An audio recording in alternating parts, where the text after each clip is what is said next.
Yeah, as you know, the talk today is about sort of learning from lockdown, and can we use sort of this values-based mass collaboration to offer a practical pathway to sustainability, especially in the light of what we've learned from COVID.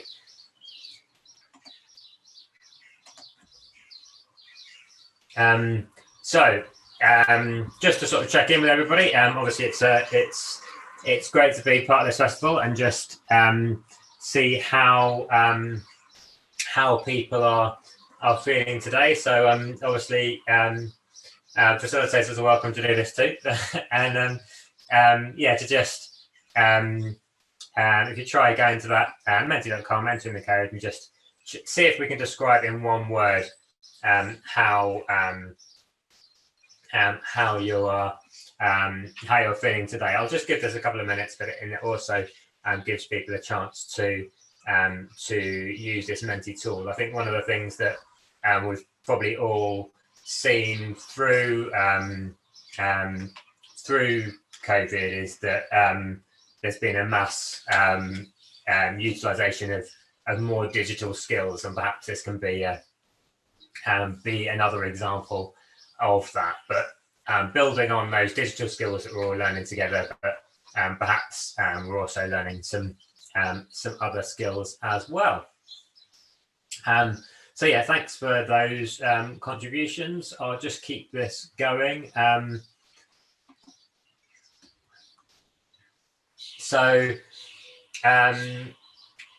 Just to sort of set the context of what we did, we basically worked on providing personal protective equipment within our community. We had sort of seen that there was a shortage in the news.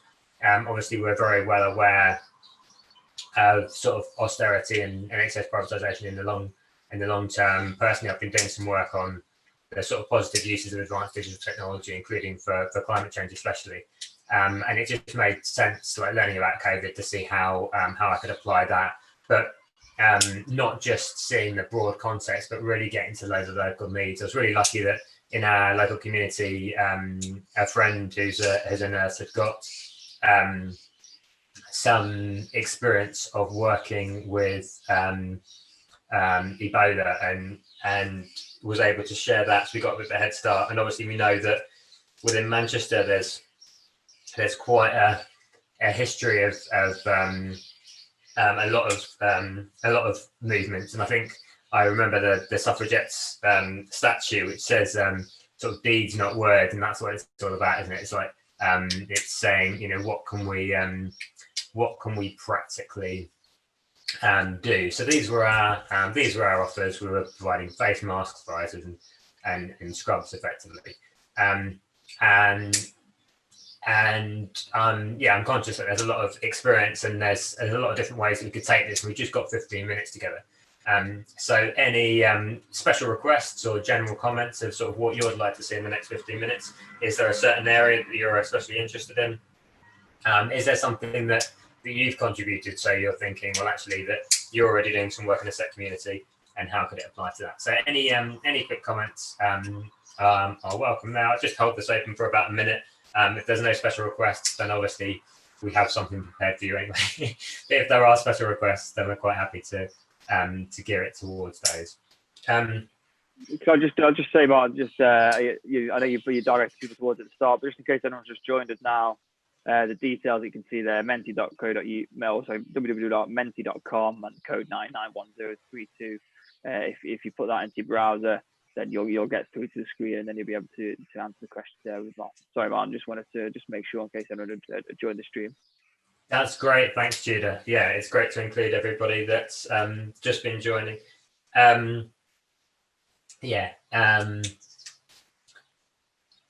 I think that's and thanks to whoever's just put that in. Yeah, certainly it's a lot of this is about rapid responses and rapid practical responses that can be done at a community level. And obviously we've seen a really beautiful example of that recently with the food for schools, with obviously Manchester also playing a key part in that as well. So if there's any other things that come up and you think of, feel free to drop them in the chat. Yeah, I'll just keep moving on because we've just got a few minutes together today. But there'll be opportunity to collaborate further in the future, I'm sure. So the approach that we took, sort of learning around climate, was to say, and around COVID especially, to say, well, actually, who's already had this problem? And certainly I've got friends in Northern Italy and also quite involved with the open source community. So managed to learn from communities in about 16 different countries of what they were already doing to practically help, and sort of and build on that, because obviously we've got a lot of passionate people, but it's how do we have the maximum benefit from that, basically. And then we kind of created a shared vision of what we wanted. We wanted to, so our slogan, as you may have seen from the poster, was how can we protect those who are protecting us?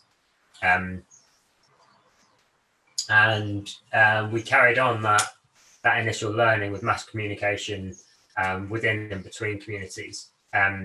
So we were using a whole range of fabrication techniques. One of the things that we learned from people around the world was that they had supply shortages, or one technique didn't work and they weren't able to quite meet their plans. So we kind of took 3 approaches. Instead of having like a just-in-time kind of traditional management of everything just works, or just too late, however your framing of it is.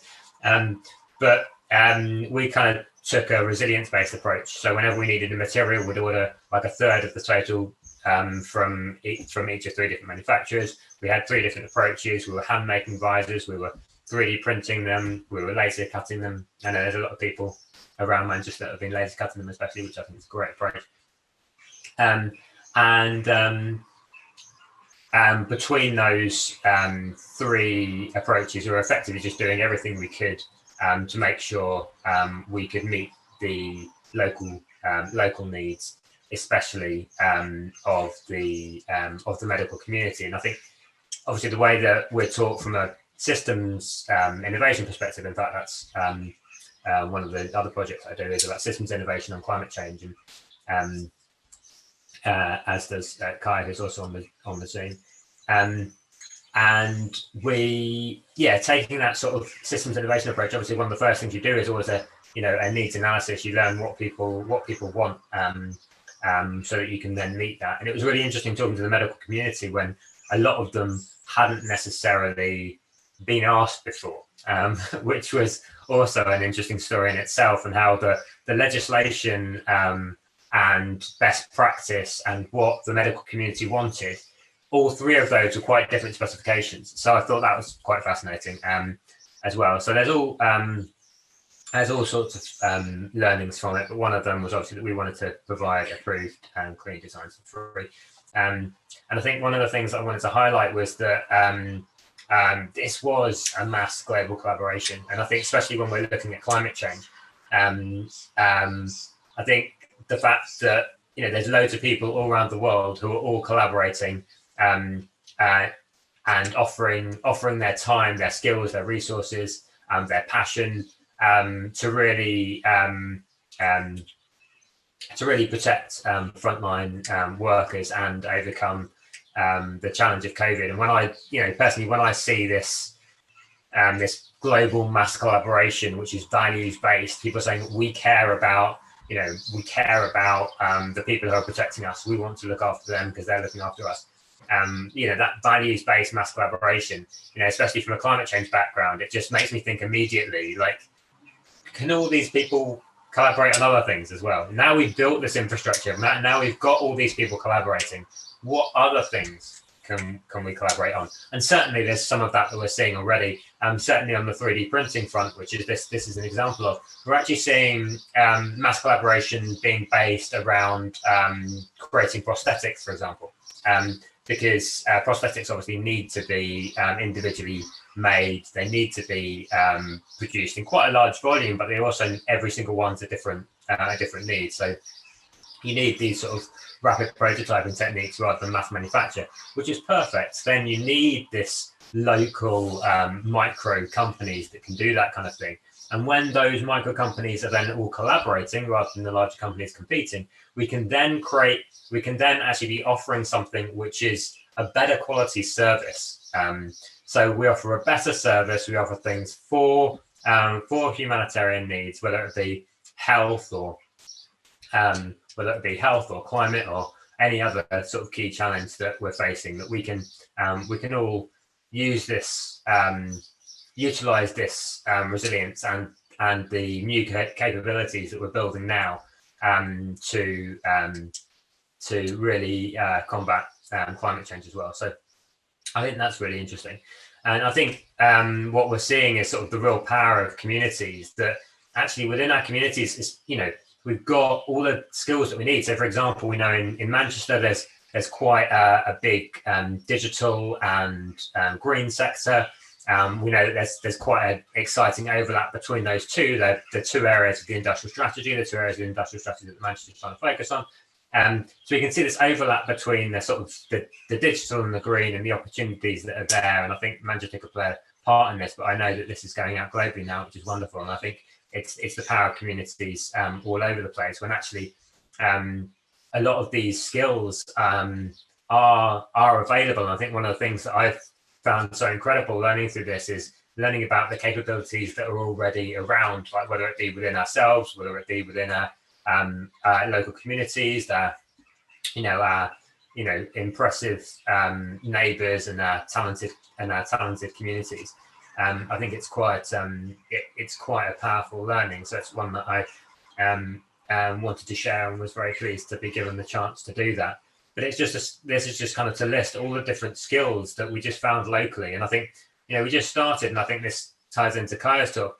I just started from someone has to do this, nobody's doing it. It just feels right.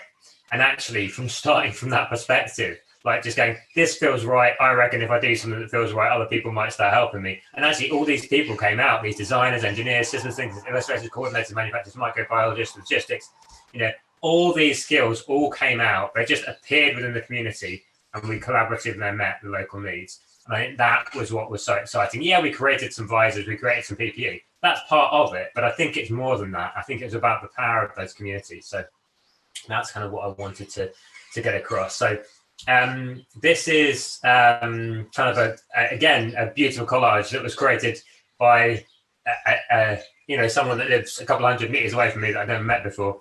But I just said, could we, is there a way of having like one image which shows all the different things that they're doing? And it was just like, yeah, I do illustration, and like it's just beautiful, I think. And again, this is all skills that were within the community, and it also lists a lot of them as well. We had people sewing, 3D printing, laser cutting, fabricating, hand making, all of these things, all at the same time. And I just thought it was only fair to list some of the people. In fact, it wasn't long ago that I created this, but even now, there's way more people than that have been involved.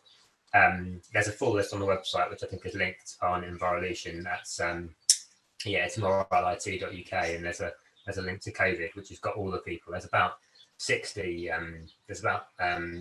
people listed there now, I think, or perhaps even more. There's people adding to it every day. But I did this presentation recently, and I was saying that there's tens of thousands of people in the UK, and that there's quite a lot of people in Huntless, and people were saying, okay, well, how does that compare? So they just asked us to throw this slide, and Huntless is where I'm based at the moment. I used to live in Manchester in Wally Ranch, but I'm now based in Huntless, which is like a little town just on the southern edge of Snowdonia National Park. I think some of you know it from a climate perspective, because there's quite a lot of climate stuff that goes on around here. We've got quite a few links, which is great.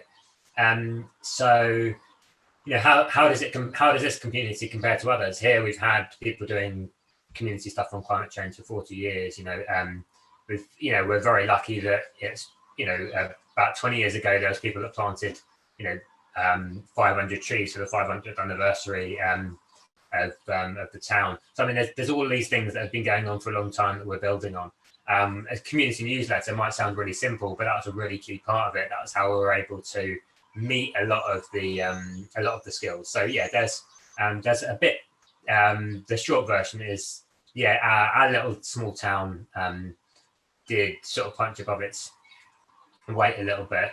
So it was about 3% of the town. UK average was about 0.03% on this area, so it was about 100 times that. So how do we do it? That's the more interesting thing, right? Because that's something that we can replicate everywhere. And I think we had a clear mission. We said, well, actually, we want to protect those who are protecting us. That was a really clear key mission. And we've seen, the clap for the NHS thing that was going on. There's a lot of people that believed in that, right? There's a lot of people that thought this is something that's really important. And it's interesting that actually, when we look at climate change, we look at some of the best data we've got is pre-COVID, and obviously COVID will affect this. But when we look at some of the global values index, we see that 84% of people globally said that they found action on climate change as an important value for them. So I think there is a huge number of people that really care about these issues, and when we can give a clear mission, then a lot of these people will help us. And we started trying to seek international best practice. It sounds obvious, but I think that was something that was new. And I think certainly when we look at some of Westminster's actions, perhaps they didn't seek international best practice, and perhaps we've seen the impacts of that. I think we've all sort of witnessed the impacts of COVID, which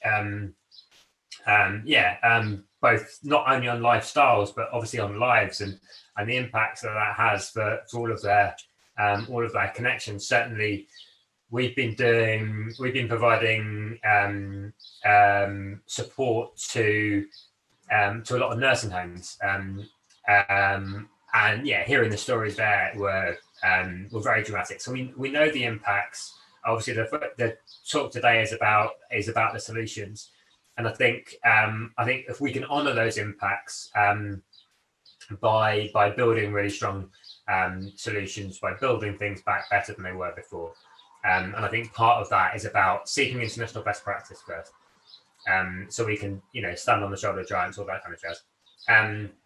Collaborate across and within communities, because we know obviously there's international best practice. We've got designs from Prague, from the US, from Nottingham, and from South Wales, North Wales, all over the place. We've got designs and collaborations, and it's not just about those different places. It's also about within communities. So where we are, there's quite a few different sections of communities, like there is everywhere. And I think one of the things that makes Manchester so exciting is its multicultural nature. And I think that that's a real amazing celebration in its own right. And I think if we could, I believe both when I was doing Zero Carbon Britain and when I've been doing this, I think it's the more diverse, the more diversity we have when we're co-creating solutions, the stronger those solutions will be. So if we can collaborate across and within communities, I think we can create something that's going to be really amazing. And obviously, we act to meet those local needs, and that's a real driving force. So not only have we got all of this international best practice, we've got amazing communities, we've got those skills, those are then utilised to meet real local needs that have been clearly articulated. And obviously, bringing this back to climate, the Committee on Climate Change has said basically it's COVID has shown the importance of planning well and facing the risks of the country, which is kind of the same as what I was saying. But I think it's nice that the Committee on Climate Change is saying the same as we're saying it. And obviously, we're seeing more recently that they're saying that this is a real right now is a real opportunity. I was on a call with a bunch of people who are working in the sort of low carbon innovation space yesterday, and they were saying actually it's not a few months, it's literally the next few weeks that are a real key turning point for all of this. And I think we're really lucky to have this this festival here today to be helping catalyze those and build these connections that can bring together people with mutual goals, so that we can create something which is really powerful together. And I've got some ideas on that. I know that we're recording this, so a lot of the value may well be delivered afterwards rather than immediately as well. But if there is anybody that's still got their phone open on Menti, or if anybody wants to open it on menti.com and enter that code, the 991032, then I think one of the questions here is, what we're seeing with COVID is that public health and the protection of life has been centre stage in policy making, especially when we look at an international context. So if we do say that the protection of life internationally and public health are really important, we build on that. What could we achieve together? And I think as as I'm waiting for I'm going to give this about 30 more seconds in case there is anybody still typing, but I think one of the things that I would suggest is that one of the things we can co-create together is this sustainable pathway that I've been hinting on, and that if we are, obviously the challenge of climate change is really a challenge of protecting human life as well. We've seen all the IPCC's work on the impacts of 1.5 and 2 degrees. Obviously, the reason that we had that target of 2 degrees wasn't to say that that global warming, and that was global warming is something that that we want to stop. The 2 degrees thing was obviously largely linked to tipping points, and the tipping points maybe before that. So I think we know the impacts of 1.5 degrees, we know the impacts of 2 degrees, and we really want to protect life, and that's why a lot of us are here today to take action on this, and to be able to build back better. And I think there is definitely this shift in values and mindsets. And I think one example of that is we had lots of people sign up to volunteer. And there was one person who never had actually volunteered, and then he suddenly changed, and he was really enthusiastic. And I thought, well, this just seemed like a real example for me. And I thought, well, so I asked him what it was that made him choose to suddenly get involved. And he said, oh, well, I couldn't just sit back and watch all the amazing work that you have done. And I think that's exactly it, right? I think all of this work that we do does create ripples. People see it. However small we might think these things that we do in the community are, all of these things can really inspire people, and they just ripple out. And I think that's really powerful. I think the innovation is certainly part of it, like looking at things in the long term, which I think both of those hint at, that we can take the strategic approach, but we can also act quickly, which is exactly what we've done with COVID. So I think that's really exciting.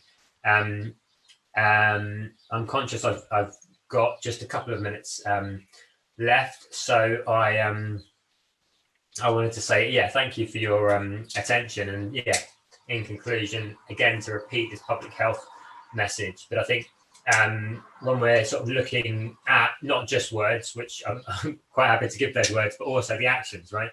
And I think one of the things that we've acted on COVID, which I'm very pleased about. We've been working on sustainability for some time, and one of the things that we're doing at the moment is that we're co-creating a course on pathways to sustainability. So, the work I did on Zero Carbon Britain, having this vision of saying, actually, the idea of a sustainable future isn't just something that we dream or love. Actually, all of the technology is already there. This is something that is practically achievable. So I think we've got that visionary stuff. We've got this leading education, whether it really about biomimicry, like understanding the incredible knowledge of nature, whether it be these new connections that we're creating through community work, and also having all of that with an action focus, so that people can find their own pathway, focus on what they're personally interested in, most, but whichever path they choose, they can be part of the sustainable solution. So yeah, that's what we're working on at the moment. There's contact details there for you to get in touch if you're interested in either co-creating or being part of that in another way. Then yeah, please do get in touch. And yeah, I think I've got about 30 seconds left. So just to say thank you and get hand back to Tudor. Yeah, thanks a lot for that, Mark. I really appreciate that. Yeah, as I said, if you want to check out the links there to the community interest company, then yeah, okay, brilliant. Yeah, just dead quickly, just for my own sake, as a bit of context. What did it look like practically? What did it look like at the time? Did your community interest company decide, right, we're going to make PPE equipment, or were you already making stuff in the past and you decided to change what you were doing? I know it's quite a big question to ask with 30 seconds left. Well, yeah, I mean, it was really, I've done this work partly linked for Manchester on like the utilisation of advanced digital technology in the green sector. So it was like my research work was all around how can we use technology for good, right? Specifically for climate. And then so I've kind of got that angle. And then I was also some friends were doing so I do some energy modelling stuff. And some of that modelling capacity was then being redeployed for COVID. So there was a couple of COVID projects already. And from that framing, kind of thought this could be a practical way that we could help out. So yeah, we hadn't really done PPE before. So that was it was great to have that mass collaboration there, and to be able to gain the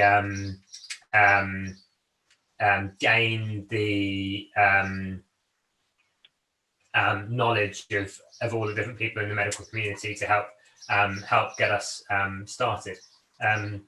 So yeah, that's kind of where we came from. It's redirecting that sort of systems innovation knowledge, really. Brilliant. Okay, thanks for that, guys. Thanks, Martin. Thanks for as you mentioned before, this recording is going to be put up onto YouTube for people to view afterwards as well. I really like that Mentimeter website and engagement tool. That's something which I've taken away from this. So I'm definitely going to be using that one afterwards. So thanks a lot for that. Plenty of ideas. Plenty of discussions to be had there. So yeah, the details on there for anyone who wants to find out more. I'm sure Mark will be happy to take questions on that. So yeah, thanks for that, guys. Without further ado, I'm going to have to cut it there because we've got the next speaker. But I think Kai we'll see you later on for your workshop. But otherwise, take care, guys, and we'll see you again soon. Thank you very much. Cheers, Gina. Take care, guys. Bye bye.